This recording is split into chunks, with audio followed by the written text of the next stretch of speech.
Nini mayak sano ang lepo maya O kormoti Changkol mo nobu kol borai kolye o nai thauti Ha chal tu ye phon a ye ma tu hoi rom bar debu kormolu mano Ha chal tu ye phon a ye ma tu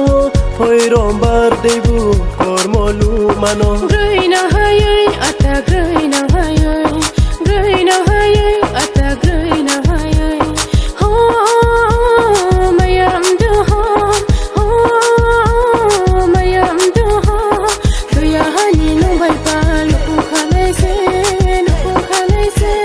thuya hani no bai pa lu khale se ho mayam do ho Nini mayak sano ang lepo maya O kormoti Changkol mo nobu kol borai kolye o nai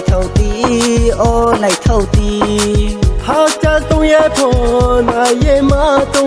hoi rom bar debu kormolu mano Ha chal tu ye phon a ye ma tu hoi rom bar debu kormolu mano ai ni mayano ata poeta thangde ai ni mayano ata poeta thangde ho ta so ho ta so ho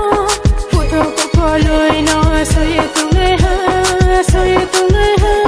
puto ko loi no so ye tu le ha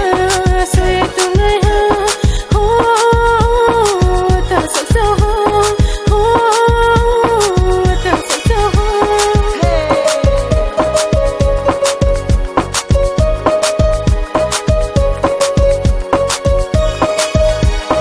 Ini horo kau suri ye klet huwe ke tui nang thang nei kormo ya lui mano ai ni brui ka ham mano ai ni brui ka ham mano